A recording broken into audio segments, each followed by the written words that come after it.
ये हमारा chapter number 4, 5, 6 की चले आप लोगों का सोल्यूशन वेरीफाई भी हो जाएगा और अगर पीछे किसी का सोल्यूशन गलत है या कोई इस तरह का इशू है तो वो भी देखा जाएगा। इन विच मेथड ऑफ डेप्रिसिएशन में जीरो, कौन से मेथड में? अब जरा खामोशी और चीजें सीखनी है क्योंकि अगर आपकी सुनने से रिवीजन भी हो जाएगी। सिर्फ एक मेथड है जिससे डेप्रिसिएशन जीरो हो सकती है बस, और वो कौन सा है? प्रोडक्शन। इसके नाम चेंज हो सकते हैं, usage method, output. In which method of depreciation of the next year reduce? दो मेथड से डेप्रिसिएशन रिड्यूस होती है, रिड्यूसिंग बैलेंस मेथड से और सम ऑफ डिजिट से। फिर वो कहते हैं कि हाँ इसमें कुछ जो आंसर गलत है उसको भी देखेंगे। ये इसका आंसर गलत है, 136, या आप अपना आंसर ठीक कर ले। लिखा हुआ है an item of equipment cost 1260000 on 1st January 21. It has an expected life of 5 years and residual value is 240,000. Can you find the depreciation of 4th year? चौथे साल की उसने हमसे डेप्रिसिएशन पूछी है। तो डेप्रिसिएशन का फार्मूला सम ऑफ डिजिट्स में होता है कॉस्ट माइनस ओवर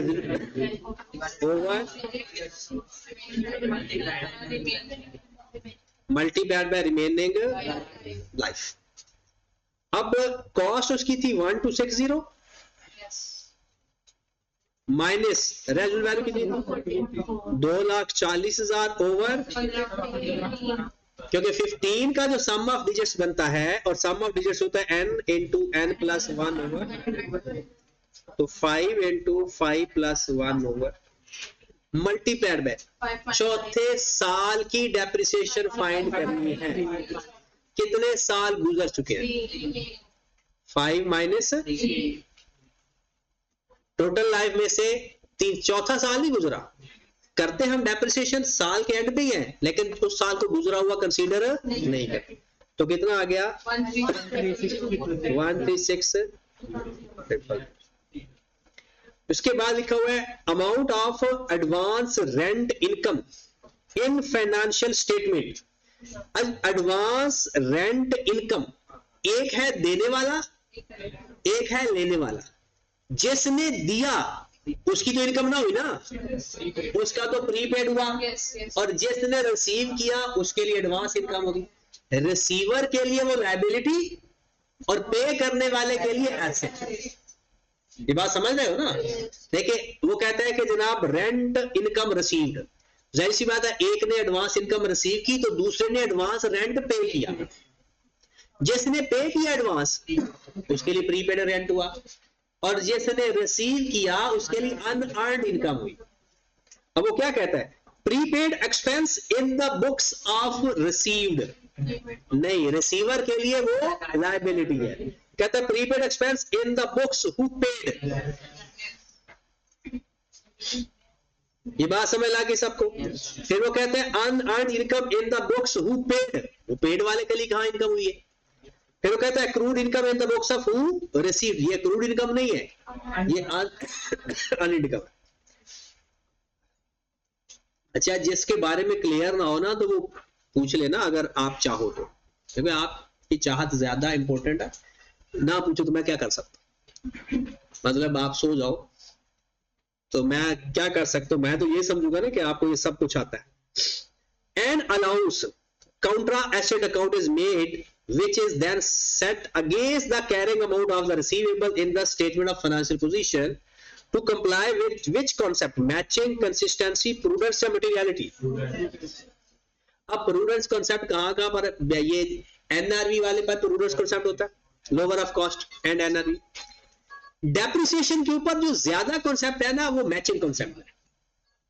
जो ज्यादा अप्लाई होता है वो कौन सा होता है? मैचिंग कॉन्सेप्ट होता है। उसके बाद वो भी है लेकिन ज्यादा matching concept. Adjusting entry of accrued expense, accrued expense की क्या एंट्री पास करते थे? एक्सपेंस डेबिट एक्रूड एक्सपेंस, तो expense debit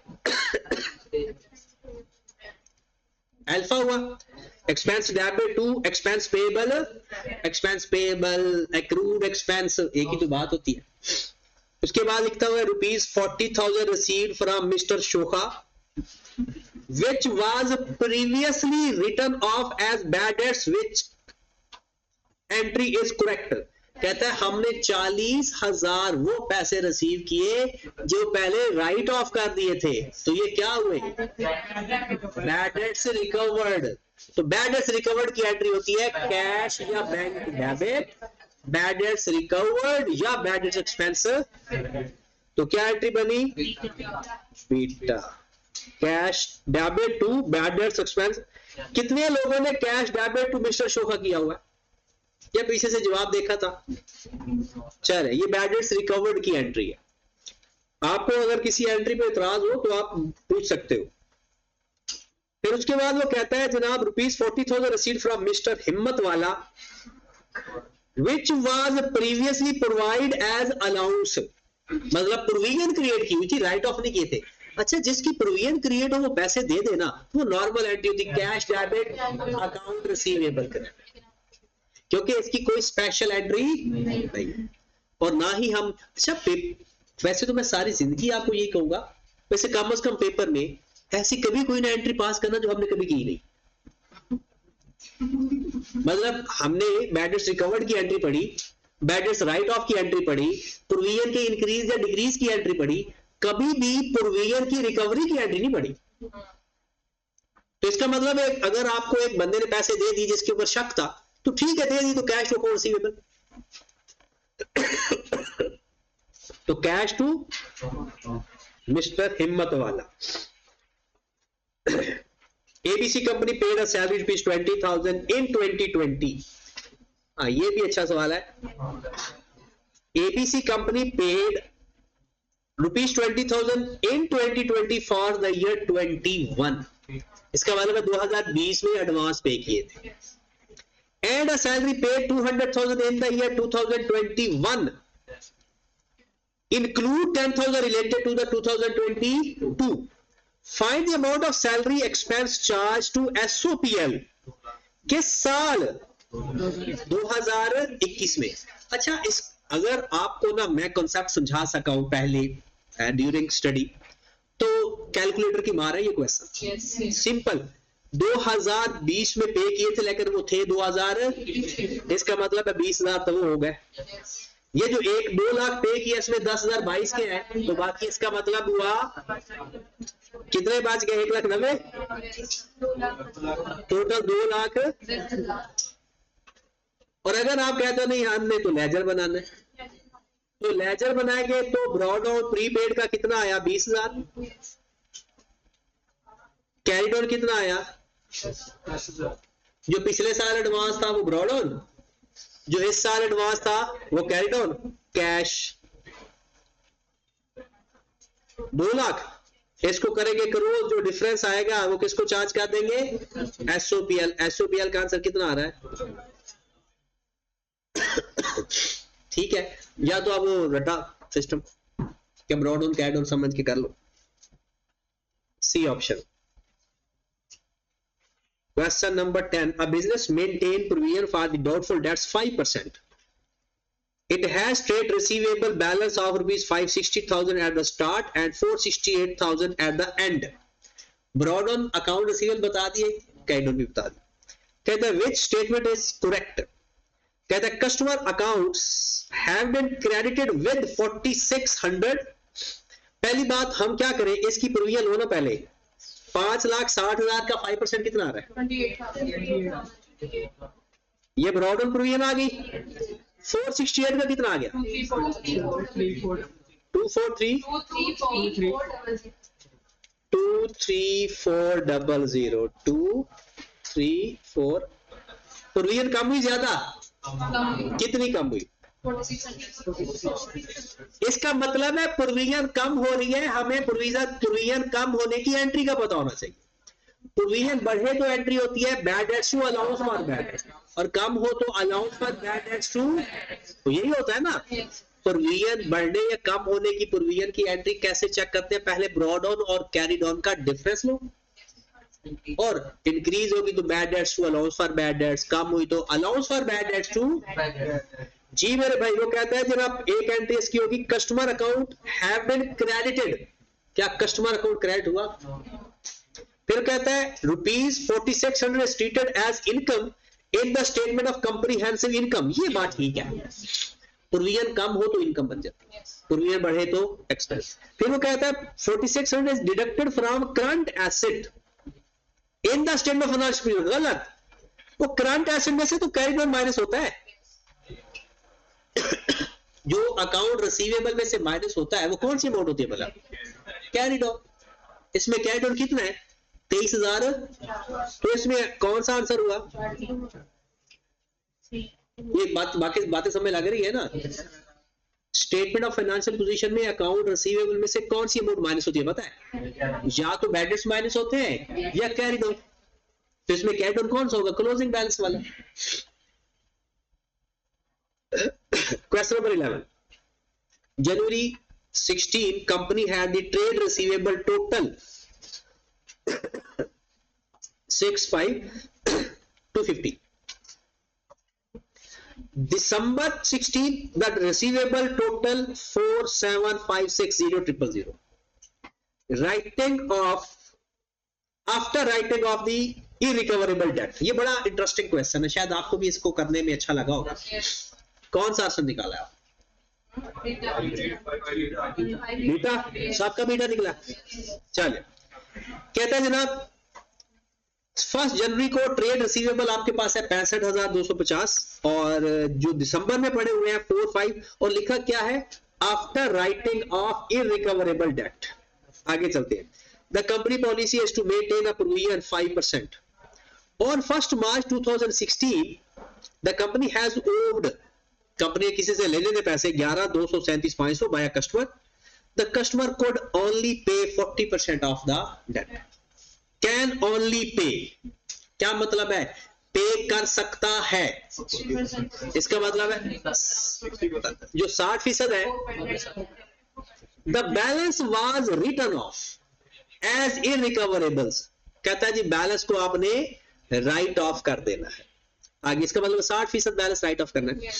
What was the net expense in the income statement for the year ended December 2016 for irrecoverable and doubtful debt? सबसे पहले तो हम laser बना लेते। प्रोविजन का ब्रॉड ऑन कितना आ गया? 3262. क्या करेंगे? इस अमाउंट का 5% ले लेना। वैसे ही है ना, ब्रॉड ऑन का 5% ले लेंगे तो प्रोविजन का ब्रॉड ऑन आ जाएगा। कितना? 3262,500। अब इस अमाउंट से बैड डेट्स माइनस करके लेने थे, लेकिन माइनस तो हो चुके हैं। उसने खुद लिखा है आफ्टर राइटिंग ऑफ, इसका मतलब दोबारा माइनस करने की जरूरत है, तो आप इसका भी 5% ले लें, कैरी डाउन आ जाएगा।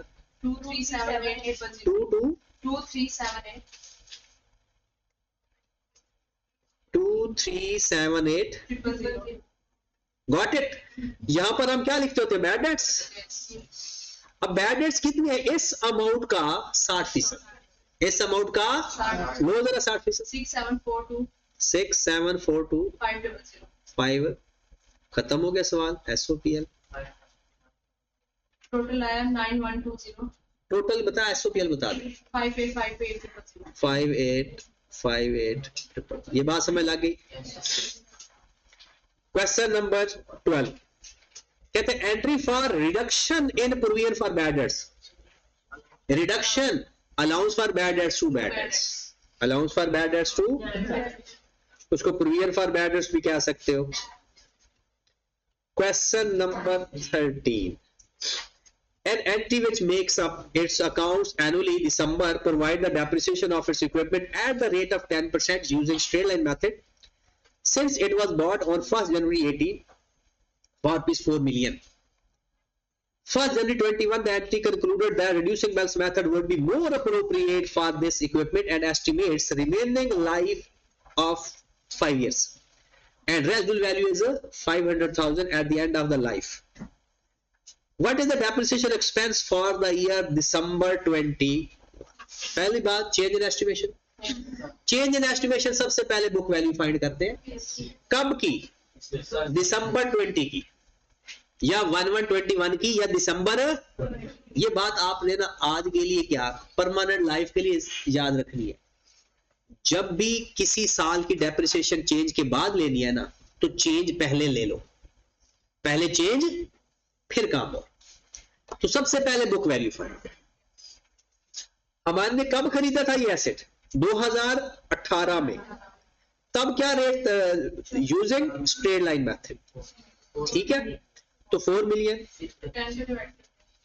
10% है तो मल्टीप्लाइड बाय. क्या तब भी रेजिडुअल वैल्यू थी? तब उसने कुछ नहीं बताया. ये नहीं कि रेजिडुअल वैल्यू माइनस कर देना. रेजिडुअल वैल्यू क्यों माइनस करे भाई? मल्टीप्लाइड में कितने साल गुजर चुके हैं? 2018, 19 और 20 मल्टीप्लाइड बाय 3. कितनी डेप्रिसिएशन आ गई? 12 लाख. ये 12 लाख 3 सालों की डेप्रिसिएशन है. तो हर साल की 4-4 लाख अक्यूमुलेटेड डेप्रिसिएशन है. 40 लाख में से 12 लाख माइनस किया तो हमारे पास क्या चीज आ जाएगी? बुक वैल्यू का फॉर्मूला होता है कॉस्ट माइनस. तो 4 मिलियन माइनस 12 लाख 28 लाख. अब ये हमारी कॉस्ट बन गई. इसको हम क्या मानेंगे? ओरिजिनल कॉस्ट 40 लाख ही है, लेकिन सिर्फ किस मकसद के लिए इसको कॉस्ट मानना है? डेप्रिसिएशन के लिए. ठीक है, मेथड चेंज कर दिया. नया मेथड है रिड्यूसिंग बैलेंस मेथड. इसको कॉस्ट समझ के उसका रेट नहीं गिवन तो रेट फाइंड कर लेंगे. 29.1. रेट का फार्मूला होता है 1 minus r over c whole power 1 over. R कितना है? 5 लाख ओवर 2800 होल पावर. जो आंसर आएगा उसको 100 से मल्टीप्लाई कर देंगे. वो ना करे वो पॉइंट वाला डायरेक्ट आंसर मल्टीप्लाई कर दे एक ही बात. कितना आंसर आ रहा है? 29.15 को इससे मल्टीप्लाई करेंगे तो आंसर आ जाएगा 816097. ठीक होगी बात?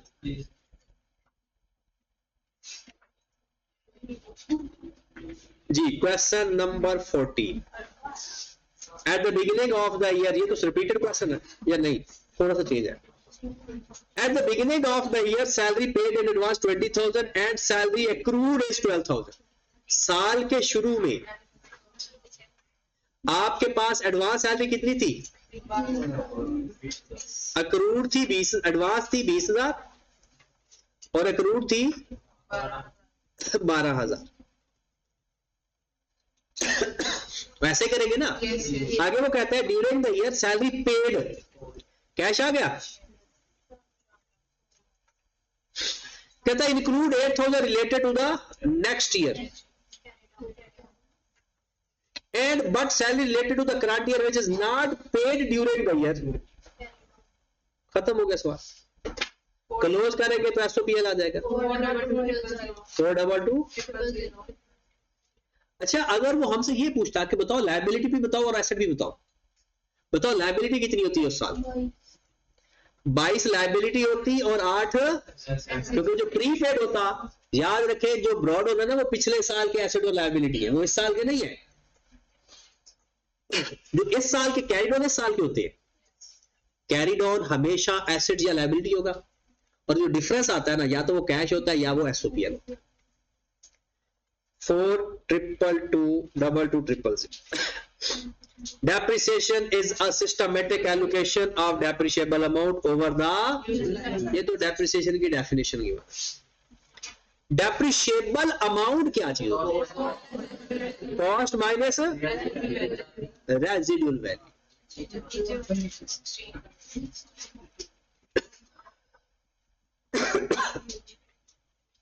नेट कैरिंग अमाउंट कैसे मिलती है? Cost less provision for depreciation is the contra asset. depreciation, reduction, both. Ali decided to write off a bad debt due to him from Saad for goods sold on credit. How is this recorded in the Ali's books? Bad debts to Saad account. Which of the following statement is true? कहता है accrued income decrease profit. Accrued income वो income में add और current asset. Accrued asset याद रखो definition. 4 तो definition है तसल्ली से. पहली बात accrued expense, expenses में add liability. Accrued income, income में add asset. Prepaid expense, expense में से minus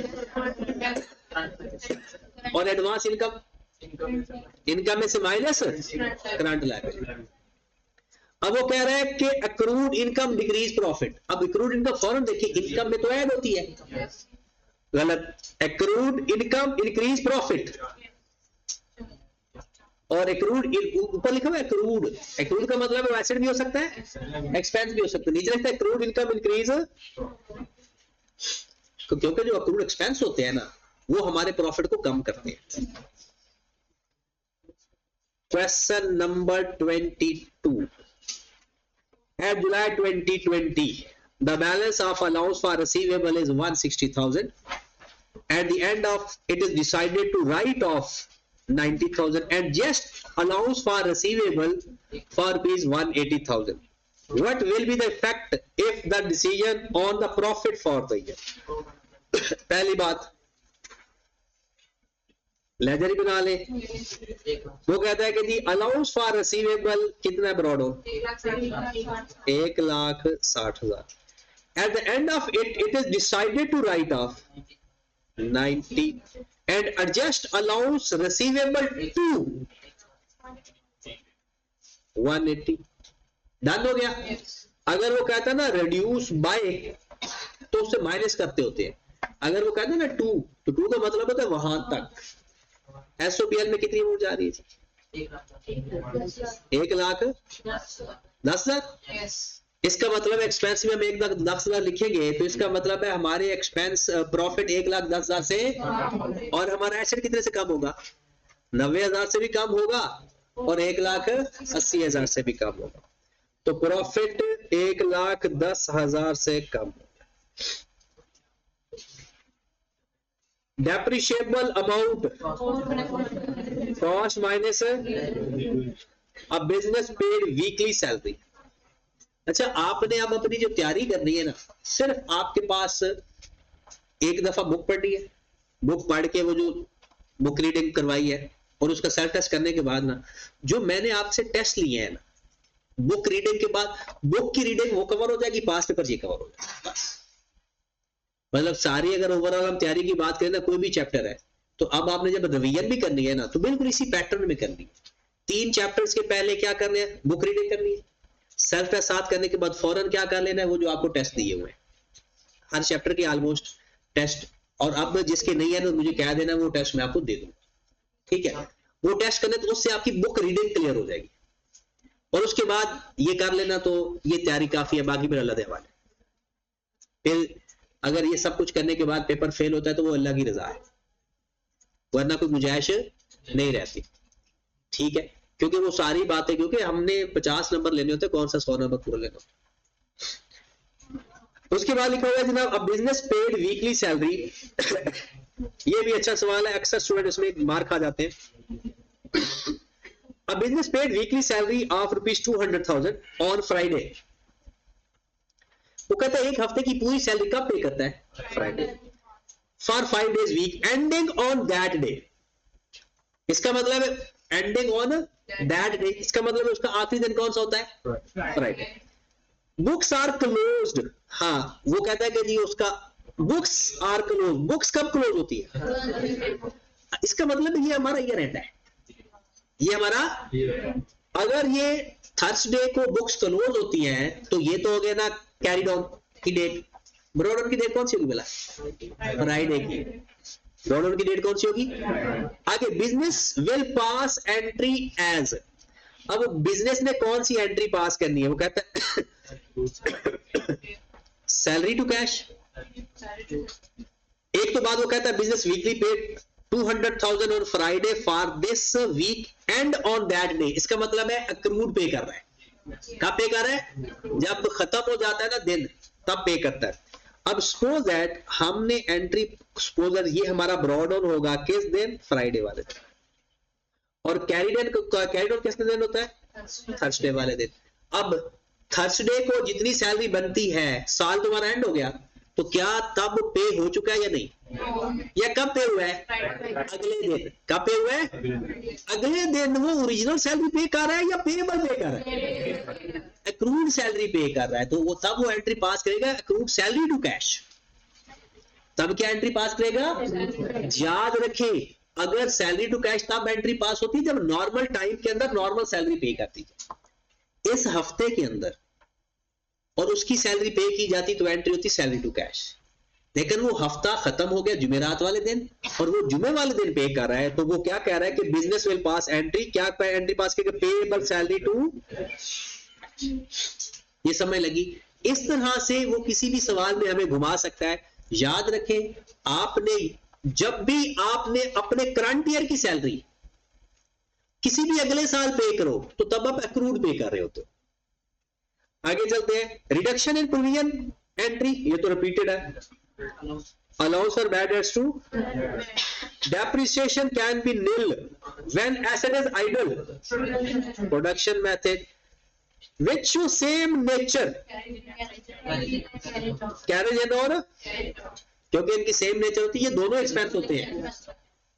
डेप्रिसिएशन और अक्यूमुलेटेड डेप्रिसिएशन। अच्छा, नेचर आप देखने लगो ना तो आप ना ट्रायल बैलेंस दिमाग में ले आओ। ट्रायल बैलेंस की डेबिट साइड पर जो जो कुछ होता है ना वो सारे एक ही नेचर के होते हैं, और उसकी क्रेडिट साइड पर जो चीजें होती है वो अपोजिट नेचर की होती है। जैसे सेल रिटर्न और परचेज रिटर्न अपोजिट नेचर है, सेल्स और परचेज रिटर्न सेल्स और परचेज रिटर्न। ठीक होगी बात? परचेज और डिस्काउंट रिसीव्ड अपोजिट होते, क्योंकि डिस्काउंट सीट इनकम वाली साइड पर होगा और परचेज हमारा डेबिट साइड पर होगा। Unearned income of the receiver, which accounting treatment show in the books of payer. पे करने वाला अनअर्न्ड इनकम का मतलब है एडवांस इनकम। तो पे करने वाले के लिए क्या हुआ? प्रीपेड। तो वो क्या करेगा? प्रीपेड एक्सपेंस डेबिट या प्रीपेड एक्सपेंस एज अ। तो सबको समझ लग रही है ना? पहली बात तो ये है कि ये किए होने जरूरी है, तब ज्यादा समय। जिसने नहीं किए तो वो कोशिश करेगा कि अभी करने के बाद ना दोबारा एक दफा प्रैक्टिस कर लेगा, क्योंकि अब मैंने तो इसको फाइनल कर दिया है।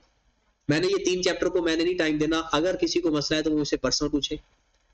लेक्चर्स भी शेयर कर दिए मैंने सारे के सारे आपको, आपके ग्रुप के अंदर डेप्रिसिएशन के भी सारे हैं। बैड डेट्स का कोई लेक्चर हमने रिकॉर्ड ही नहीं किया था, उसका पुराना लेक्चर से गुजारा चलाओ, ठीक है।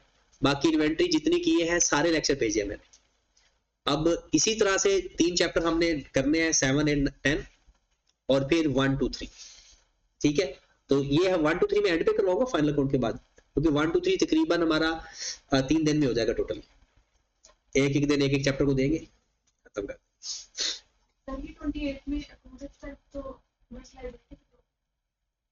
अक्रूड एक्सपेंस करंट लायबिलिटी होती है, लेकिन ये है अनअर्न्ड इनकम। अनअर्न्ड इनकम का मतलब है एडवांस इनकम। अब एडवांस इनकम है रिसीवर के लिए, तो पेयर के लिए तो वो एडवांस एक्सपेंस हुआ। पेयर के लिए वो क्या हुआ? तो एडवांस एक्सपेंस क्या होता है? एसेट होता है, लायबिलिटी होती है, तो एसेट हुआ इसलिए, ठीक है।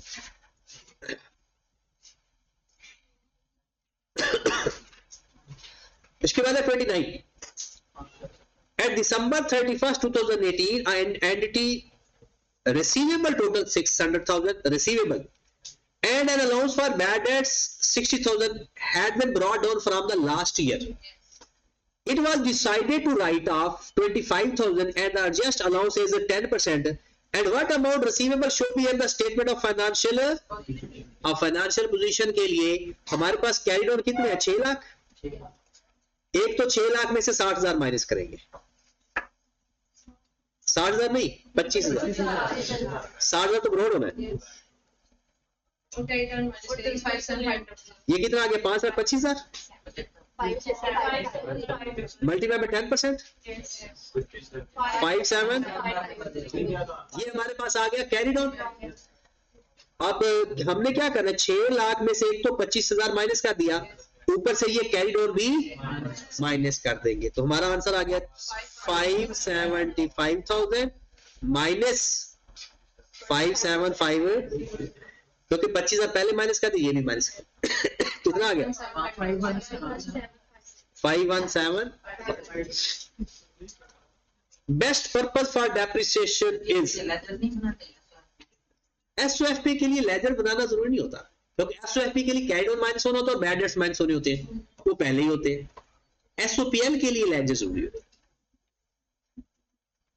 Which of the following entry should be made at the year end of the accrued expense?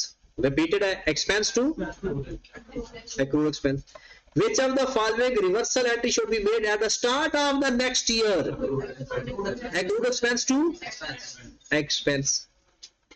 Which of the following entry should be made? ये बस सिर्फ रिवीजन के लिए सवाल रखे हुए हैं। Which of the following entry should be made at the end of prepaid expense की एंड वाली एंट्री क्या है? Paid expense to, और फिर अगले साल उसकी क्या एंट्री होगी? Expense to prepaid expense. फिर वो कहता है कि ये पता है ना, ये मैं ही पढ़ी जा रहा हूं, क्योंकि मैं तो इसी इंटेंशन से जा रहा हूं कि ये आप लोग करके आए हो, तो जिस तरह के आपकी जुबानी के 2-4 सवालों में मसला, मैंने कहा चलो जो आपको कुछ सवाल ऐसे लगते हो कि वो ठीक आपने किए हो, वो भी गलत हो, वो रिवाइज हो जाए। Why is the necessity to account for accrued expense? तो कहता है क्यों हम accrued expenses को लिखते हैं, क्योंकि accrued expense लिखने का क्या फायदा होगा हमें? प्रॉफिट हमारा ओवरस्टेट नहीं होगा, क्योंकि accrued expense से हमारे एक्सपेंस बढ़ाते हैं ना। सबसे पहले वो कहता है कि current liability are not overstated. देखिए करंट लायबिलिटी को ओवरस्टेट करो बड़े शौक से, प्रूडेंस कंसेंट आपको शाबाशी देगा, वो कहेगा मैंने कब अप्लाई कर होना है, assets can not be overstated, liability can not be understated. फिर वो कहता है कि जनाब that current assets are not understated, कर लो एसेट अंडरस्टेट कर लो, प्रूडेंस कांसेप्ट ने अप्लाई। कहता है profit is not understated, profit is not, profit को ओवरस्टेट नहीं कर सकते, एसेट्स को ओवरस्टेट नहीं कर सकते, लायबिलिटी और एक्सपेंस को अंडरस्टेट नहीं कर सकते।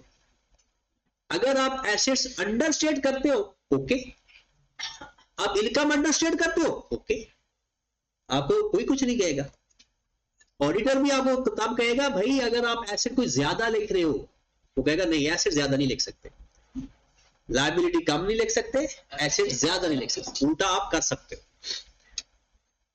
चले जी फिर वो कहता है जी रेंट रिसीव्ड इन एडवांस, पिछले साल इस साल, रेंट ड्यू इन एरियर्स, उसके बाद आ गया what is the should be recorded in the statement profit and loss, और ऊपर ये तो एक्सरसाइज का क्वेश्चन है, इसका क्या आंसर आ गया बीटा, लेदर ही बनाना है। Total rent 150,000 was received during the year, same सवाल आ गया बीटा। चले जी 38 ABC Limited received advance rent from its tenant rupees 1 million on December in respect of the office rent for the following year। following year का मतलब क्या होता है? अगला साल। आपने दिसंबर के अंदर 1 मिलियन ले लिया। ABC company has an accounting year end 31st December, accounting year end भी 31st December है। What accounting entry is to passed in this year? इस साल क्या एंट्री होगी? जब हमने दिसंबर में पैसे लिए और लिए किस साल के? अगले साल के, तो cash debit, advance income credit, cash debit, और अगर हम पे करते हैं तो prepaid rent debit, cash credit. तो क्या एंट्री होगी? Cash debit, advance, rent, liability, alpha. Accrued for receiver is prepayment for payer। कहता है accrued जो रिसीवर के लिए accrued होगा वो पेयर के लिए प्रीपेड होगा। हाँ? वो कहता है कि एक्रूड फॉर, रिसीव कर कौन करता है? जो पैसे रिसीव करता है। एक्रूड इनकम, याद रखे रिसीव्ड या पेड हमेशा क्या होता है? अगर हम पे करते हैं ना तो पे एडवांस होते हैं। अब पहली बात तो ये, रिसीवर किसे कहते हैं? लेने वाला। और पेयर किसे कहते हैं? अब एक वन एक्रूड इनकम रिसीव हुई है, एक्रूड इनकम रिसीव हुई है। पहली बात तो यह है कि रिसीवर के लिए एक्रूड इनकम रिसीव नहीं होती। ये हो सकता है लेकिन रिसीवर, तो ये ट्रू और फॉल्स? देखिए एक्रूड का मतलब क्या होता है? Occur but not receive, occur but, वो कहता है एक्रूअल फॉर रिसीवर। अब रिसीवर के लिए जो एक्रूड है, अब एक्रूड का तो मतलब ये है कि नॉट रिसीव्ड, तो रिसीवर के लिए वो तो है, वो उसके लिए तो क्या है? अगर एक्सपेंस है, सपोज दैट, देखिए एक्रूअल फॉर रिसीवर का मतलब क्या हुआ है? अब एक्रूड एक्सपेंस हो सकते हैं और एक्रूड इनकम हो सकती है। अब आप सिंपल सी बात है कि एक्रूड इनकम की अगर हम बात करें तो जब वो रिसीव करेगा एक्रूड इनकम, तब तो पहले उसकी एक्रूड इनकम थी, एसेट था। अब वो एसेट खत्म हो गया, क्या हो जाएगा? एसेट।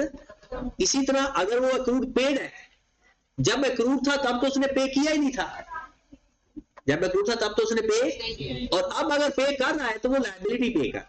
इसका मतलब है कि ये एक पॉइंट ऑफ व्यू से होता है कि अच्छा, जब हमने पीछे क्वेश्चन कर रहे थे ना कि जी अनअर्न्ड इनकम, रिसीवर के लिए अनअर्न्ड इनकम जो है वो लायबिलिटी है और पेयर के लिए वो क्या है?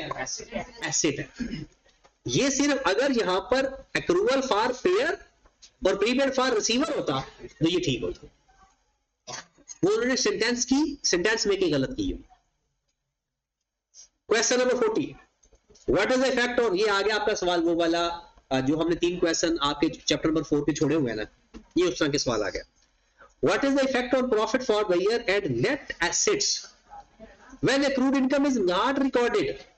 एक्रूड इनकम आपने रिकॉर्ड नहीं की, इसका मतलब है एक्रूड इनकम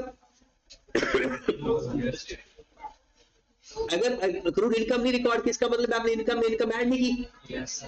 इसका मतलब है आपने प्रॉफिट अंडरस्टेट किया या ओवरस्टेट? अंडरस्टेट।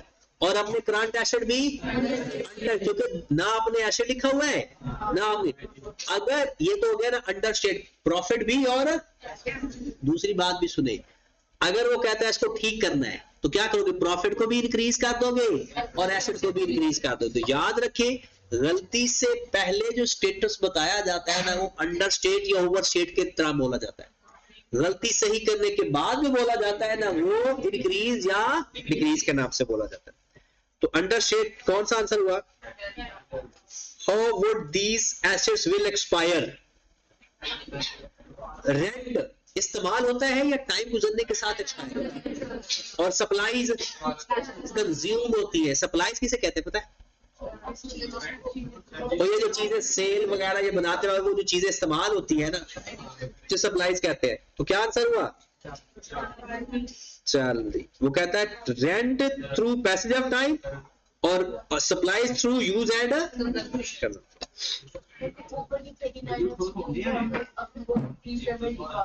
जी।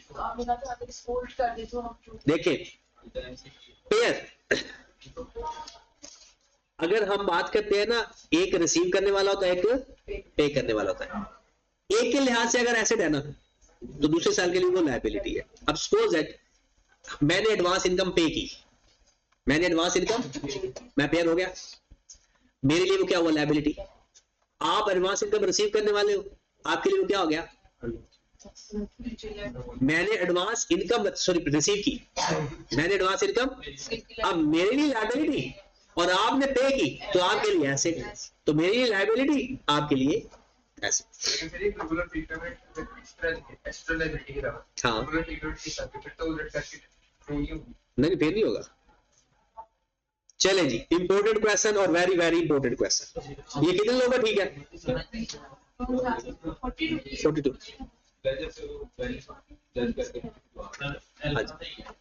नहीं अल्फा तो ठीक है, समझ जाके इसको है, समझ। अब देखो ना, समझो भी सही। और ये मैंने आपको पहले भी कहा था कि अल्लाह लो समझ जाओ कि आप सीए कर रहे हो, मान भी जाओ, और क्या करना है उसके लिए, करना क्या है कि आप ना इन चीजों को सीखो, इसको अप्लाई करो, इसको एंजॉय करो, बड़ी जिंदगी आसान हो जाएगी आपकी। या दूसरा काम क्या, सीए छोड़ दो, बस ये दो बातें। अगर सीए करना है ना तो फिर करो, अब इनको दिमाग में सोचो, अपनी पढ़ाई में तो है ही, अपने दोस्तों की गपशप में लिया, अगर आप आपस में डिस्कस किया करो ऐसी चीजें तो। और जैसे ये चीजें है ना, इसको ऐसे ना पेपर मतलब उसके ऊपर किया, अब ना आपके पास ना एक वो जो पेपर पेन की बजाय ना अब सबके पास ना प्लास्टिक शीट होनी चाहिए, जैसे बोर्ड वाली होती है व्हाइट कलर की, और आपके पास एक मार्कर भी होना चाहिए जिसको आप रेज कर सको, ठीक है ना, व्हाइट बोर्ड कह लो उसको।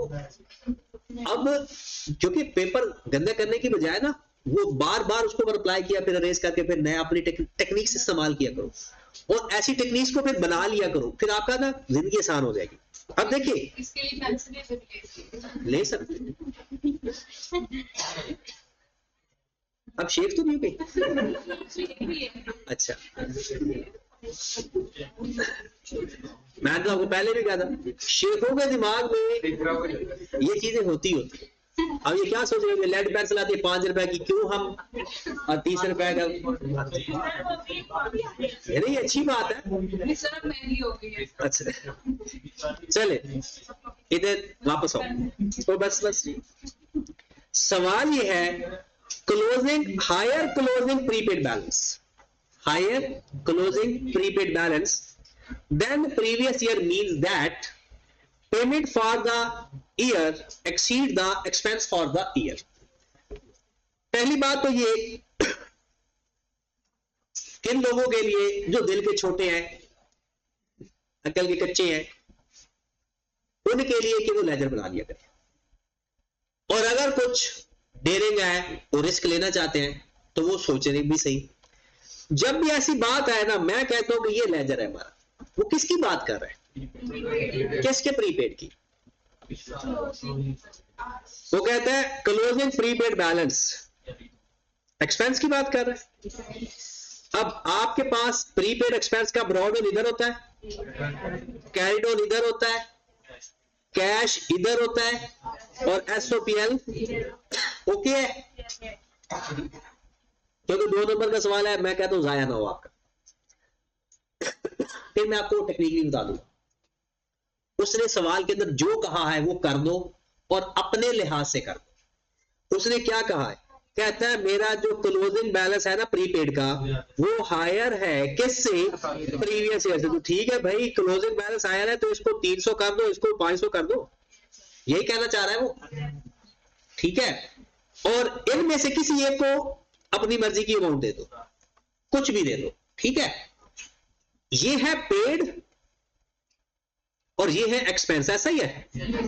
अब इसको क्लोज कर लो, ये कितना हो जाएगा 1300, और ये कितना हो जाएगा। अगर आपका क्लोजिंग बैलेंस ज्यादा हो ना तो पेमेंट ज्यादा होती है, एक्सपेंस कम होता है। 1000 वो है, 800 वो है, तो इसका मतलब है देखिए ना, आपका प्रीपेड ज्यादा है, इसका मतलब है पे आपने ज्यादा कर दिया, एक्सपेंस से भी ज्यादा पे कर दिया। प्रीपेड ज्यादा होने का मतलब क्या हुआ, आपका अपने जाती एक्सपेंस से ज्यादा पे कर दिया। अगर आपका क्लोजिंग बैलेंस कम होता, क्लोजिंग बैलेंस इसका मतलब आपने पे भी कम किया। क्लोजिंग ज्यादा प्रीपेड ज्यादा पेमेंट, कम प्रीपेड कम पेमेंट। बात समझ लगी ना। अगर आपको पेपर में ना समझ आए तो आपने क्या करना, जो उसने कहा है ना, जिसको हायर जिसको लोअर का, वो लिख दो। लेजर तो पता है ना, चारों लेजर की अमाउंट अपनी मर्जी से दे। अगर वो कहता ना कि जी कम है तो मैं 500 ब्रॉडर में लिख देता, 300 कैडर में लिख देता, इन दोनों में से किसी एक को 1000 लिख देता है, फिर चेक कर लेता है। अब वो क्या कहना चाह रहा है, कहता है कि भाई अगर closing balance higher means payment for the year exceed expense for the year. क्या ये बात सच है? कहता है पेमेंट ज्यादा है एक्सपेंस से, तो यहां पर देख ले पेमेंट ज्यादा है। ये बात अगर आपको पूरी तरह समझ लग गई है तो 2 नंबर पक्के, नहीं समझ लगती तो पक्के कर लेते हैं।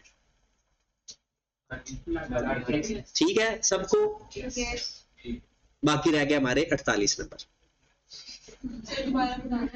देखिए, एक तो ये है डायरेक्ट रूल, पेपर में कोशिश करना डायरेक्ट रूल अप्लाई करने के बजाय ना हाथ से हल कर लेना। अगर प्रीपेड ज्यादा होगा इसका मतलब है पेमेंट ज्यादा है, अगर प्रीपेड कम होगा तो इसका मतलब है पेमेंट कैसे, उस एक्सपेंस से। अगर एक्रूड ज्यादा है इसका मतलब है एक्सपेंस ज्यादा था, पे कम की है, पेमेंट कम एक्सपेंस ज्यादा। ठीक है, अब आए जरा दूसरे पेज पे, दूसरे higher closing accrued income. Higher closing accrued income means that receipt for the year exceed the, वो खुद कह रहा है एक्रूड इनकम है तो रिसीट कहां से ज्यादा होगी जी, और रिसीट तो तब ज्यादा होगी ना जब एडवांस में ज्यादा ले लेंगे। और याद रखें क्लोजिंग बैलेंस को देख रहे हैं, ओपनिंग को नहीं, ओपनिंग कम है तो फिर उल्टा सोचना है। वो कहता है कि आपकी जो क्लोजिंग एक्रूड इनकम है ना वो ज्यादा है। एक्रूड इनकम का मतलब ज्यादा, मतलब ये हुआ कि आपकी जो इनकम होती है ना मिलती कम है, इसलिए तो एक्रूड है। क्लियर हो गया? तो कौन सी स्टेटमेंट ठीक हुई? लेकिन मैं आपको तरीकाकार इसका भी बताता हूं। एक्रूड इनकम का लेजर बनाना आता है? पहले तो लेजर बनाया ना एक्रूड इनकम का, ब्रॉड ऑन किधर आएगा? Brought on, carried on, cash, SOPL, यही बनता है। ये तो आपको आएगा तो फिर तो जिंदगी आसान है। उसने कौन सा बैलेंस ज्यादा कहा है, ओपनिंग या क्लोजिंग? 300, 500, ठीक है। बस आपत्ति देखना।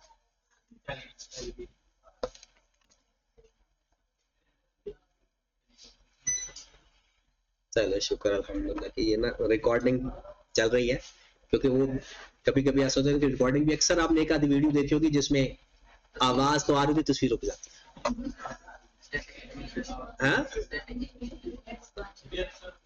अक्सर नहीं, अक्सर तो नहीं होता होगा। हाँ? अक्सर होता है। चलो वैसे एक तो रिकॉर्डिंग ऐसी भी थी कि जिसमें आवाज भी नहीं थी, वो तो शुक्र है मैंने वो शेयर करने से पहले मैंने चेक कर लिया, वरना फिर आप ना अपने मोबाइल की आवाज ही ऊपर नीचे करते रहते।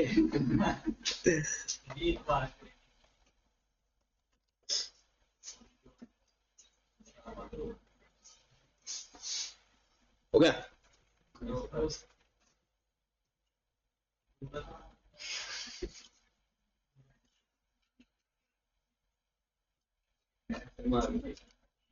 मैंने रिपोर्ट की सैली ना खत्म हो गई।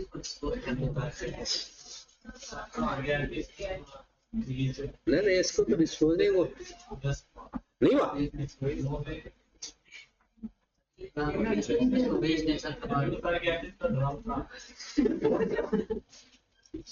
हो जा भाई, फिर उसको बुला कर आओ, तब तक हम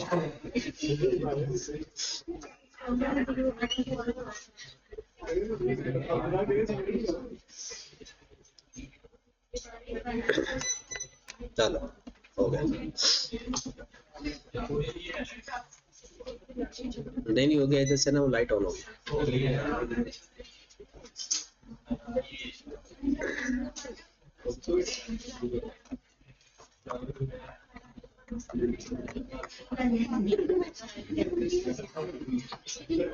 चलो जी आगे वापस। हाँ जी, हाँ ये ठीक हो जाएगा। चलो जी, आप उसने क्लोजिंग बैलेंस ज्यादा कहा तो हमने क्लोजिंग बैलेंस ज्यादा लिख दिया। अब एक चीज को आपने अपनी मर्जी से लिखना है, जिसको मर्जी लिख ले, 1000, जिसको मर्जी लिख ले। इसको क्लोज किया 1300 और ये कितना आ गया? कैश रिसीव किया 800, इनकम थी 1000। इसका मतलब है जो रिसीट है वो कम है और जो इनकम है वो ज्यादा है। तो इसका मतलब है कि इसने क्या लिखा हुआ था, कहता है रिसीट एक्सीड है, तो क्या हो गया? क्या रिसीट एक्सीड कर रही है? नहीं, रिसीट या पेमेंट या रिसीट का मतलब होता है कैश, और एसओपीएल का मतलब होता है इनकम या एक्सपेंस। और ये क्वेश्चन ना बहुत ज्यादा मतलब एक सवाल हर किसी को आता ही आता ऑलमोस्ट। तो 2 नंबर तो पक्के करें, बाकी अल्लाह दे हवाले। 43। अच्छा, ये थोड़ा सा आपका फाइनेंस भी होगा, मतलब वो डेट के हिसाब से इंटरेस्ट फाइंड करते वक्त लिखता है कि 1 Feb 2019 को a loan of ₹6 million was taken from a bank for the acquisition of an office building। तो इधर फोकस करो तैयब। 1 Feb 2019 को आपने लोन लिया बिल्डिंग को खरीदने के लिए। A portion of the building was rented out on 1 August 19 at the monthly rent 45,000। Interest is payable 15%। याद रखें, इंटरेस्ट के बारे में वो कहता भी नहीं है, वो हमेशा अगर ना बताया हो तो अक्रूड होता है। मतलब एट द एंड अगर वो कहता है ना क्वार्टरली, इसका मतलब है हर 3 महीने बाद। अगर कहेगा ना सेमी एनुअली तो हर 6 महीने के बाद। एडवांस नहीं होता interest. Interest is payable eight 15% on 31st January each year and rent are received half yearly in advance। Amount of the interest payable and unearned income rent should be shown in the statement of financial income as an, वो कहता है financial income मतलब है statement of comprehensive income. अब सबसे पहले तो आप ये बताएं कि जनाब आपका जो बनता है 6 मिलियन था ना, उसका 15%। ईयर एंड क्या है आपका? दिसंबर मल्टीप्लाइड बाय 11 बाय कितना बनता है? 820। अब क्या ये दिसंबर तक कोई इंटरेस्ट पे हुआ? वो खुद कह रहे हैं 31 जनवरी आएगा तब हम पे करेंगे। कहां लिखा हुआ है ये? कहता है कि interest is payable per annum on 31st January each year। हर साल 31 जनवरी को, और हमारा साल कब खत्म हो रहा है? 31 दिसंबर को। इसका मतलब है जितना भी 11 महीनों का इंटरेस्ट बन रहा है इस साल तक अभी पे सारे का सारा एक करोड़ है। ओके, अब अगली बात वो कह रहा है, अच्छा एक्सपेंस बनता कितना है? ये इंटरेस्ट एक्सपेंस बनता भी है और ये लायबिलिटी भी है। दूसरी बात,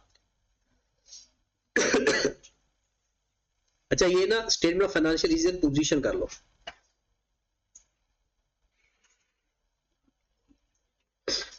आपने किस दिन रेंट पे बिल्डिंग दी? 1 अगस्त को। कब दी? 1 अगस्त को। और आपने 6 महीने का रेंट ले लिया तो कितना रेंट लिया होगा? जितना भी ले लिया, क्योंकि हम कहते हैं ना हाफ ईयरली एडवांस रेंट लिया। इसका मतलब है 6 महीनों का आपने एडवांस ले लिया, लेकिन हमारे अपने महीने कितने बनते हैं? 5। अगस्त का महीना, सितंबर, अक्टूबर, नवंबर और हमने जनवरी का भी रेंट ले लिया। इसका मतलब 1 महीने का 5 महीने का हमारी रेंट इनकम बन गई और 1 महीने का एडवांस। तो आंसर कौन सा बन गया? ये सारे की सारी लायबिलिटी और इसमें सिर्फ 1 महीने का एडवांस। ये क्वेश्चन अच्छा खासा इंपॉर्टेंट है और अक्सर पेपर में आता भी है और स्टूडेंट इसको गलत भी कर जाते हैं जल्दी में। ये नहीं कि किसी को पता नहीं होता, जल्दी में ये गलत कर जाते हैं। An entity received electricity bill for the month of June 2020 का उन्हें ना बिजली का बिल मिला। The bill will be paid on 10th July। Bill pay कब किया? इसका मतलब है कि जब अक्रूड पे किया, क्योंकि 30 जून तक तो आपने पे ही नहीं किया। कैसे पता चला नहीं पे किया? जुलाई के अंदर जब पे कर रहे हैं तो इसका मतलब है जून तक पे। कहता है entity of the financial year and this how would the payment be recorded. Payment कब की? 10 जुलाई को, और वो 10 जुलाई की एंट्री पूछ रहा है। तो क्या सैलरी टू कैश होगा, बिल टू कैश होगा? नहीं। अब लायबिलिटी पे हो रही है। अब क्या पे हो रही है? तो लायबिलिटी डेबिट कैश क्रेडिट। तो utility bill payable debit cash. अक्सर बच्चे इसकी क्या एंट्री पास करते होंगे? पहले utility bill debit, expense debit और कैश। हालांकि ये कुछ अगर ये 2020 के अंदर पे होता ना फिर ठीक थी। गलत है। इसको सही कर ले। ये तो बुक का क्वेश्चन आ गया। कहता है 1 जुलाई 19 business acquired a shop on rent which is payable quarterly in advance. अब देख ओवरऑल अगर हम देखें तो जो पेमेंट चल रही है क्वार्टरली वो 75,000 है, तो पर मंथ कितनी हुई 25,000। अब हमसे क्या पूछ रहा है, कहते हैं जनाब रेंट एक्सपेंस बताओ। रेंट एक्सपेंस तो सिंपल है, एक महीने का अगर 25,000 है तो 12 महीनों का हमें चाहिए 3 लाख आंसर आ गया। अगर वो हमसे ये पूछता कि मुझे ना करंट एसेट बताओ तो बता सकते थे। करंट एसेट के लिए अपने साल की आखिरी पेमेंट देखते होते। कैसे देखते? अपने साल की। अब हमारा साल कब एंड हो रहा है 31 दिसंबर, सॉरी 31 अगस्त 20 को, तो उसके हिसाब से आखिरी पेमेंट कब हुई ये वाली। जून के 30 जून को पे हुआ एडवांस में। किस किस महीने का पे हुआ होगा? जुलाई का, अगस्त का, और हमारा साल तो अगस्त में खत्म हो गया था, तो एक महीने का इसके अंदर। तो अगर एडवांस पूछता तो 25,000, और अगर उसने एक्सपेंस पूछा वो तो 12 महीने, और अगर एक्सपेंस चेंज होता है तो फिर वो अलग अलग फाइंड कर लेते, और अगर चेंज ना हो तो फिर। हाँ जी, कहता है कि 1 मई 19 को entity hired a firm and an annual fee 150,000 for maintaining contract.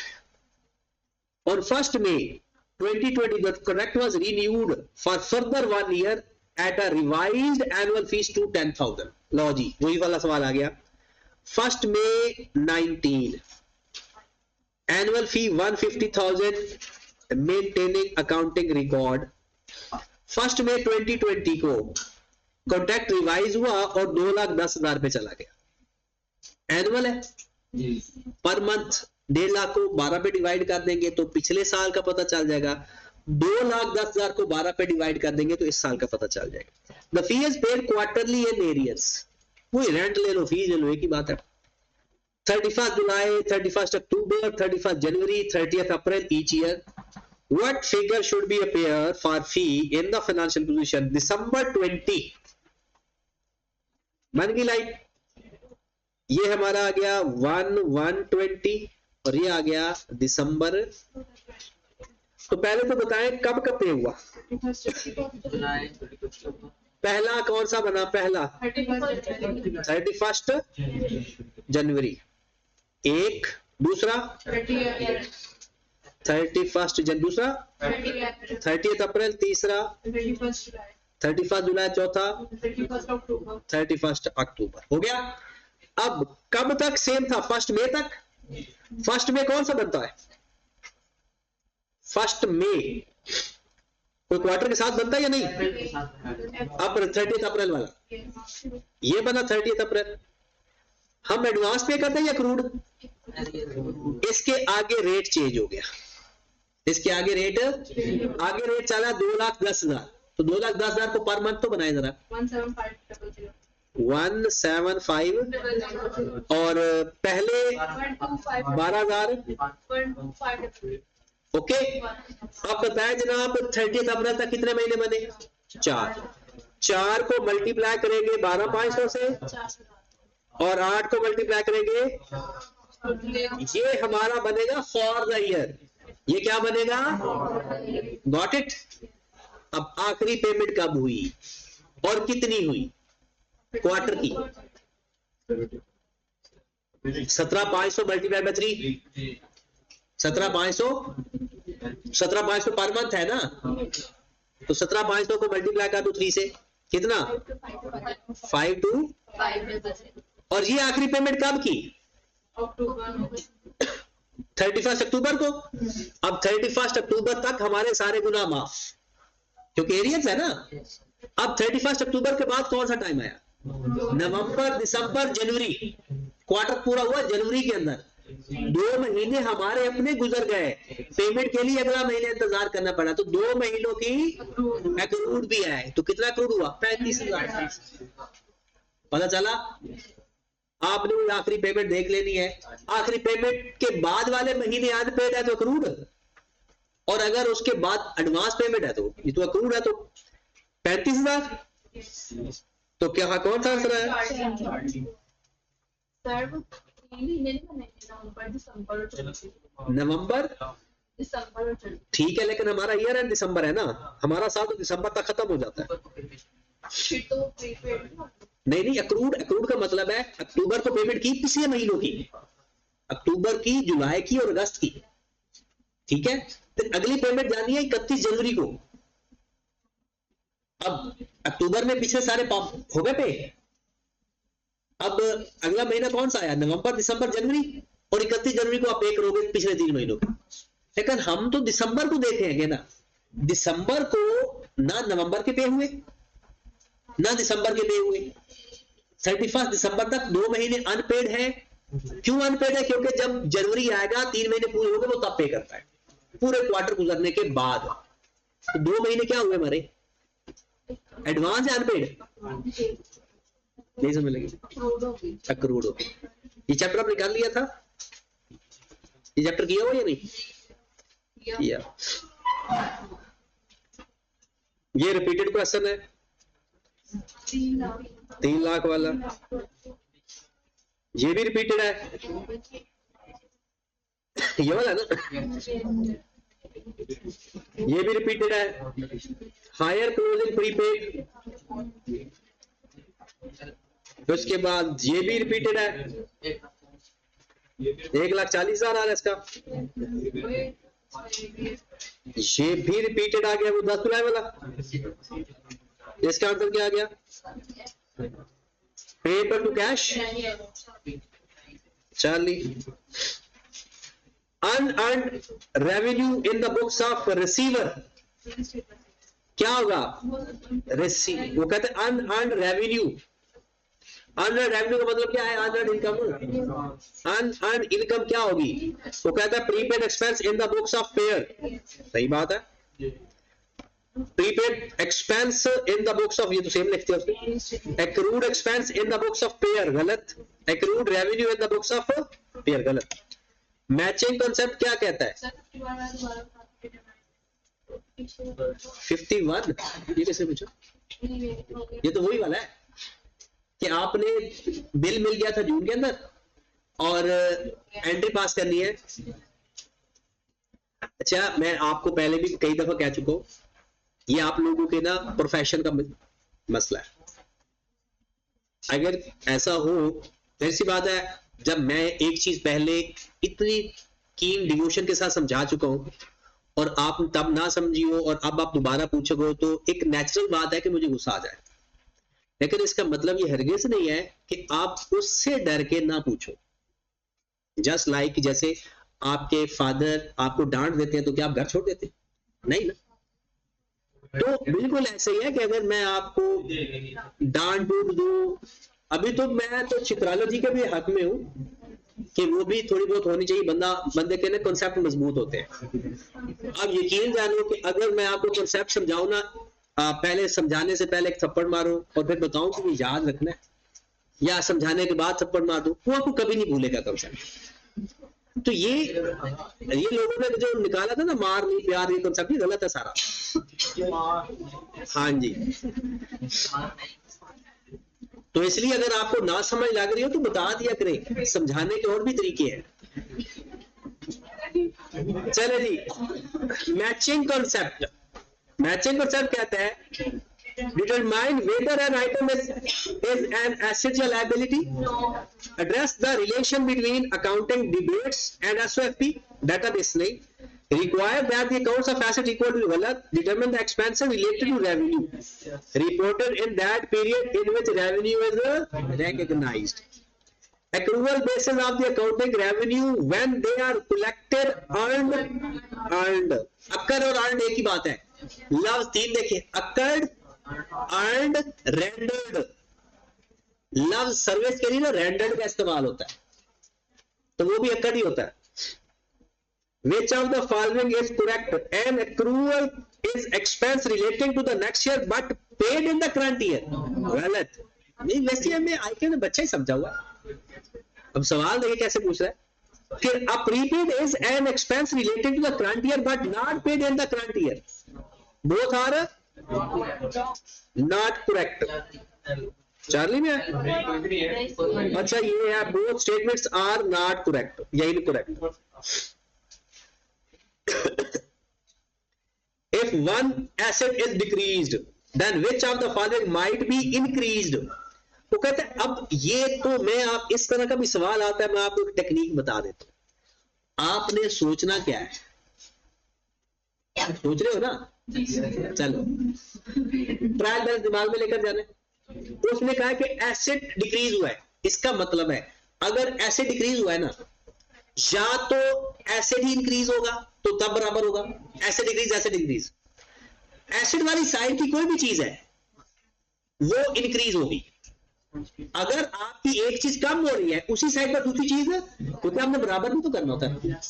अगर अपोजिट साइड हो गई तो सेम साइड की चीज के बारे में बताया गया है तो डायरेक्शन अपोजिट होगी। जैसे आपने लिखा है ना एसेट डिक्रीज, कौन सी चीज इंक्रीज होगी? इसका मतलब है इंक्रीज होगी तो डेबिट साइड वाली कोई चीज इंक्रीज होगी। बात समझ रहे हो ना? क्योंकि अपोजिट साइड सेम डायरेक्शन में होते हैं और सेम नेचर अपोजिट डायरेक्शन होती है। इनकम इंक्रीज गलत, लायबिलिटीज ये तीनों अपोजिट साइड पे, तो ये भी क्या होंगे? डिक्रीज हो गए अगर होते तो। और एक्सपेंस क्या होते? और ये बात समझ लगी है क्योंकि ये बात इंपॉर्टेंट है। लो जी आपके ना टोटल 4 नंबर पूरे हो गए, जो वो मैं बता रहा हूँ जो लाजमी आ रहे हैं पेपर में। एक वो हायर बैलेंस वाला आता है और एक ये भी सवाल आता है। जैसे अगर सपोज हम कह देते हैं इनकम इंक्रीज, कौन सी चीज इंक्रीज होगी? या एसेट या expense. Opposite side same nature हो, सॉरी अपोजिट साइड हो तो सेम नेचर, और अगर सेम साइड हो तो अपोजिट डायरेक्शन हो जाती है। इफ वन, अजी आ गया फिर भी, if one asset decrease, increase करना चाह रहा है तो इंक्रीज वही साइड होगी अपोजिट, वही साइड। तो एसिड वाली साइड को ढूंढो, asset be both a and, ये बात सही पक्की वाली याद करनी है। देखिए उसने कहा कि एसिड में डिक्रीज हो रहा है। अब एसिड डिक्रीज हो रहा है इसका मतलब है या तो दूसरी साइड भी डिक्रीज हो। अगर दूसरी साइड डिक्रीज नहीं होगी ना, आपने इफेक्ट कैंसिल करना है, तो फिर वही साइड, एक साइड डिक्रीज हो रही है वो इंक्रीज हो। अब वो कहता है एसिड डिक्रीज हो रहा है तो बताओ क्या इंक्रीज होगा? इंक्रीज उसी साइड पे होगा। और उस साइड पे क्या होता है? एसिड या liability, sorry expense. What are outstanding expenses? क्या होते हैं expenses? Expenses occur but not, कौन सी डेफिनेशन बनी? Expenses which are paid off in the current year. गलत। The necessary purchase type expense that is due but not paid. 59. A process of accounting. A process of accounting that recognizes the impact of the transaction on the financial statement in the time period when revenue and expense occur instead of accrual basis. अगर cash के ऊपर record होते हैं ना उसे बोलते हैं cash basis accounting, और अगर अकरेंस के ऊपर रिकॉर्ड होते हैं तो accrual basis. A process of accounting where revenue expense recognized would occur when cash is received or disbursed, cash basis. Advance payment recognized as receivable.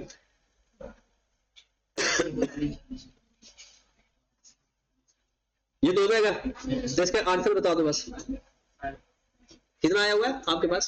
किया हुआ या नहीं? डेल्टा। इस पे आ जाए 63 पे। कहता है on year and shop owner has electricity bill of ₹27,000। Year and के ऊपर उसको कितने का बिल आ गया? During the year electricity bill paid 2,20,000. What adjustment will required to utility expense account regarding the outstanding bill? वो क्या कहना चाह रहे हैं? आउटस्टैंडिंग बिल को क्या कहेंगे? एक्रूड डेबिट होता है या क्रेडिट? क्रेडिट। तो 27,000 हाँ जी, तो एक्सपेंस अकाउंट के अंदर ही तो क्रेडिट करते हैं क्या, देखे ना, ये हमारा लेजर एक्सपेंस, ये ब्रॉड में इधर आता है, वो कहता है utility expense regarding the outstanding bill, तो क्या करते हैं, expense debit, expense payable, credit. तो यूटिलिटी एक्सपेंस के अंदर एक्सपेंस बिल हम एक्रूड एक्सपेंस को क्रेडिट कर रहे हैं, डेबिट साइड पर आ रहा है और एक्सपेंस डेबिट हो रहा है। What adjustment required to utility expense account, सही कह रहे हो, utility expense account, utility expense debit होगा और यूटिलिटी एक्सपेंस पेबल क्रेडिट होगा 27,000 से। इसका आंसर है Charlie. Which of the following have same effect on the account equation as depreciation? ये तो आपने कर लिया था हमने, प्रीपेड एक्सपेंस, क्योंकि प्रीपेड एक्सपेंस भी क्या करता है, एसेट, वो कहता है same effect of the account equation as the depreciation, ये prepaid expense of last year, क्योंकि एसेट में माइनस होता है और एक्सपेंस में ऐड होता है, तो ऐसी कोई चीज जो एसेट में से माइनस में एक्सपेंस, ये prepaid expense of last year, ये आगे लिख लो, ये मिसिंग है।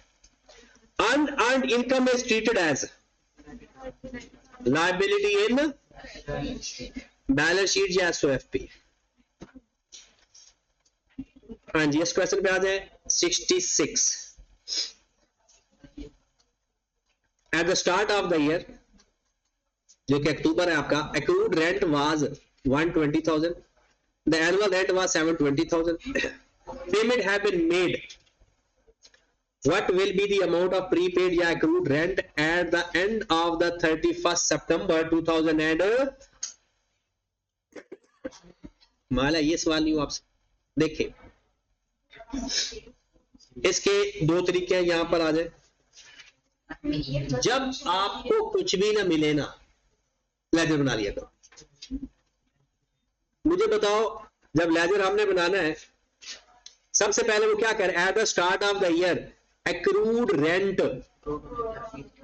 ब्रॉड होना है, पहले तो आप ये देखें कि ये आप पे कर रहे हो या रिसीव कर रहे हो। एनुअल रेंट वाज 720,000, वो कहता है what will be the amount of prepaid या accrued rent at the end of this, prepaid rent, accrued rent, prepaid rent. हाँ जी, तो पे कर रहे हैं। एक्रूड रेंट कितना था, 1,20,000, ऐसा ही होगा। वो कहता है पेमेंट ड्यूरिंग द ईयर, ये 2019 की सारी पेमेंट्स हैं, सबको प्लस करके बता दो कैश। तो ये जो आपकी वाली दो है, ये 2020 नहीं आना चाहिए, इस साल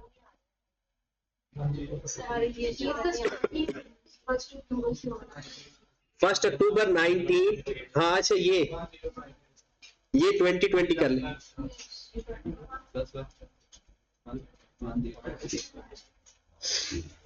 क्योंकि हमारा ईयर एंड जो हो रहा है वो सितंबर 2020 में हो रहा है। हाँ जी, इन तीनों को प्लस करके बताएं कितनी वोट आ गई, कितना, 10 लाख, और SOPL की भी वो अमाउंट बता रहा है आपको, 7 लाख। वो क्या कहते हैं, एनुअल रेंट वाज 7 लाख। हम इसको क्लोज कर देंगे, हमारा अगर कैरिड ऑन इस साइड पर आया तो वो अक्रूड है, और इस साइड पर आया तो प्रीपेड है। लेजर तो याद है ना, तो लेजर ही बनाना था सिंपल। बताओ किस साइड पर आ रहा है, इधर आ रहा है, तो 10,50,000 में से 1,20,000 भी माइनस कर देंगे, 7,20,000 भी माइनस कर देंगे, 2 लाख, और ये 2,10,000 प्रीपेड आया या प्रीपेड आया। तो सादा सी बात है, अब खुद सोचिए, आपने 7,20,000 तो हमारा टोटल एक्सपेंस बनता है, 1,20,000 हमने कोई पिछले भी पे करने हैं, तो टोटल जो हमारा पेमेंट करना है वो 8,40,000 बनता है, और हम पे कितना कर रहे हैं, 10,50,000। तो ज्यादा पे कर रहे हैं, कम, ज्यादा। जब भी देखिए, ये इक्वेशन है 4 चीजों की, brought on, carried on, cash और फॉर द ईयर, SOPL जिसे आप कहते हैं। जो गिवन है वो लिख दो, बाकी आपका आंसर आ जाएगा। तीन चीजें, वो जब भी ऐसा सवाल देगा ना, तीन चीजें देगा, एक चीज हमने फाइंड करनी। तो 2,10,000 प्रीपेड, 67 पे आ जाए। Mr. Yusuf, a tenant, pay annual rent 120,000. Payment is made quarterly in advance. Which of the following should be included in his accounts for the year ended 31st October 21? अब जब वो advance पे कर रहा है तो क्या होगा, एसेट होगा लायबिलिटी? आखिरी पेमेंट को जाकर देख लो, आखिरी पेमेंट कब होगी? अक्टूबर से पहले वाली, 1 अक्टूबर। अब 1 अक्टूबर को करे जरा इसको 12 पे डिवाइड और मल्टीप्लाइड बाय 3। उसने 1 अक्टूबर को 30,000 पे कर दिया, 1 अक्टूबर को, और पे पिछले सालों का किया या अगले महीनों का? उसने अक्टूबर के महीने का पे किया, नवंबर और दिसंबर, लेकिन साल तो अक्टूबर में खत्म हो गया। 2 महीनों का एडवांस है जो के बनता है 20,000।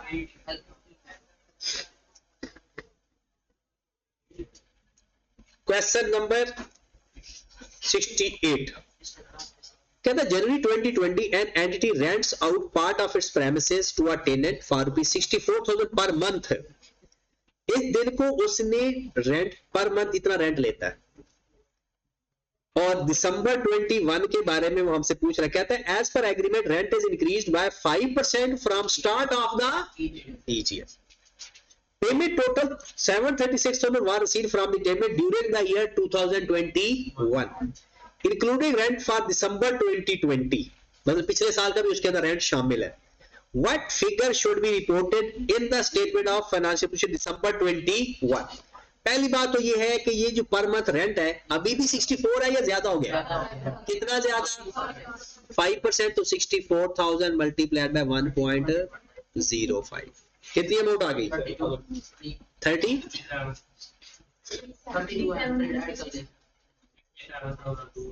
$67,000। अच्छा, क्योंकि हमारा बनता कितना है, चलिए अमाउंट बता दें, टोटल कितनी है? 67,000 पूरा मल्टीप्लाइड बाय 12, 806400। अब वो एडवांस पे करता है एलियन, उसने खुद कह दिया कि जनाब ऐसा है कि पेमेंट टोटल 730 से were received from the tenant including rent for December 2020, मतलब एक महीने का रेंट एक्रूड है जो पिछला अब रिसीव कर रहा है। इसका मतलब एक महीने का, तो उसने साल का लिया, तो इस महीने का जो 2021 का एक महीने का रेंट बनता होगा वो कब लेगा? अगले साल। तो एक्रूड रेंट एक महीने का हो गया, और एक महीने का कितना बनता है?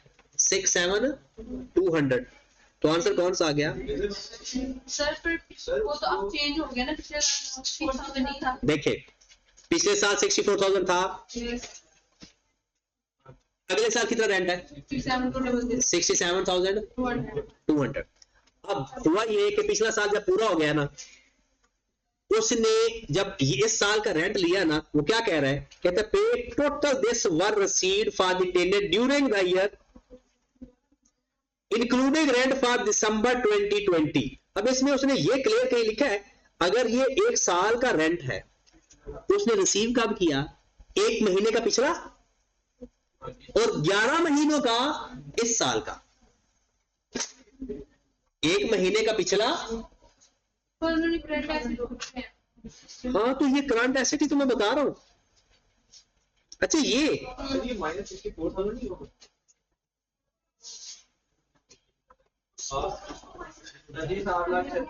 पिछले साल का निकालते हैं, पिछले साल का एक इस साल के एक मिनट करंट एसेट में कौन सी अमाउंट जाएगी? एक minute. Payment total 7,000 were received from tenant during the year 2020। अच्छा, इतने बनते हैं ना। अब जो हमने रिसीव किया है ना 736,000 माइनस 64, बाकी कितना बच गया? 7 672 हमने लेने थे, हमारे बंदे थे 806, लेकिन उसमें से रिसीव कितने किए, बाकी जो है वो रिसीवेबल हो गए, वो कितना आ गया 134 डेल्टा। ठीक होगी बात? वो पिछले साल का था ना, उसने खुद लिख दिया ना कि उसके अंदर 61 महीने का ना 2020 का भी शामिल है। 70 तक कर लेते ना, टोटल कितने 142 तो 71 आज 71 कर। And unearned revenue in the books of receiver, prepaid expense for the payer. Assets may be overstated by removing या omitting which two of the following adjustment। कहता है आपके assets किस तरह से overstate हो जाएंगे। expired insurance को अगर भूल जाओ, expired insurance किसे कहते हैं? expired insurance क्या करती है भला? expired insurance का मतलब है अक्कर हो जाना इंश्योरेंस। अगर वो इंश्योरेंस अक्कर हो जाए तो हम क्या करते हैं कि एक्सपेंस में लिख देंगे और इंश्योरेंस में से माइनस कर देंगे। इसका मतलब अगर आप ये काम भूल गए हो तो आपने अपने एसेट्स ओवरस्टेट किए हुए या नहीं? जाहिर सी बात है, आपने एक इंश्योरेंस माइनस करनी थी प्रीपेड में से, माइनस डेप्रिसिएशन लिखना भूल जाओ, अर्न रेवेन्यू भूल जाओ, वो तो लायबिलिटी लिखना भूल गए फिर, और एक्रूड सैलरी भूल जाओ, वो भी लायबिलिटी भूल जाओ। तो उसने कहा कि कौन से दो ऐसे हैं जो आप भूल जाओगे तो आपके एसेट्स ओवरस्टेट हो जाएंगे। एक्सपायर्ड इंश्योरेंस का मतलब होता है प्रीपेड इंश्योरेंस थी, अब खत्म हो गई, प्रीपेड खत्म हो गया। तो जब प्रीपेड खत्म हो जाता है, एक्सपायर हो जाता है, तो उसे क्या करते हैं, प्रीपेड खत्म कर देते हैं, एसेट खत्म कर देते हैं और एक्सपेंस में लिख देते हैं। कहता है ये काम करना भूल गए हो। इसका मतलब है आपने अगर भूल गए हो तो आपने एसेट्स में माइनस नहीं किया तो ओवरस्टेट हुआ। लास्ट आज के लिए 70 तो कर लिया, 71। मजे की बात है कि आपको एक सवाल से मैं कुछ कह नहीं पूरा, ये तो क्वेश्चन रिपीटेड है। 70 वाला देखिए, एक्सपायर्ड इंश्योरेंस उसे कहते हैं कि आपकी इंश्योरेंस प्रीपेड थी, अब एक्सपायर होगी। अगर आप वो भूल जाओ, अब अगर एक प्रीपेड को एक्सपायर करोगे तो उसकी एंट्री क्या पास करते हैं, एक्सपेंस लिख देते हैं और एसेट का स्टेटस खत्म कर देते हैं। आप ये काम करना भूल गए हो, इसका मतलब है आपने एसेट्स को माइनस खत्म, तो एसेट ओवरस्टेट किया हो। प्रीपेड को अगले साल ले जाओ ना, क्या करते हो प्रीपेड को अगले साल, क्या करते हो, यही वो काम। अब सारा कुछ रिकॉर्डिंग से समझ रहे